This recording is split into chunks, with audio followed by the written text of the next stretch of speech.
AP deputy CM Pawan Kalyan చొరవతో 48 గంటల్లో missing బాలిక కేసును ఛేదించారు పోలీసులు. జూన్ 8న 14 ఏళ్ల బాలిక కిడ్నాప్కు గురైంది. తమ బిడ్డను మీరే రక్షించాలి అన్నయ్య అంటూ ప్లకార్డులు పట్టుకుని కాకినాడ జిల్లా కరప గ్రామానికి చెందిన మార్వాడి కుటుంబం కనిపించింది.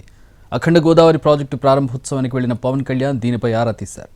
వెంటనే జిల్లా పోలీసు యంత్రాంగానికి, తన పేషీ అధికారులకు బాలిక ఆచూకీ వెంటనే గుర్తించేలా దర్యాప్తు చేయాలని ఆదేశించారు.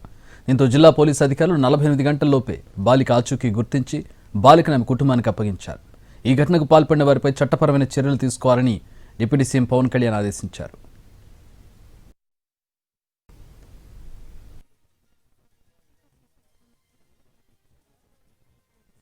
धन्यवाद मैं बोलता हूँ, मेरी बच्ची दौड़गिंदी अकड़ा और तरता एसपी साहब ने तो बहुत बहुत धन्यवाद, हमारे करपा मैडम ऐसे ही करो को धन्यवाद, सब पुलिस वाले स्टाफ को भैया को धन्यवाद। मेरी बच्ची सेफ्टी से मिली तरता మరి సాంసన్న గారు మంచి బాగా ఊర్లో మంచి బాగా సపోర్ట్ చేసి మంచి అమ్మాయిని బాగా అక్కడ ఉన్న పట్టుకున్నారు.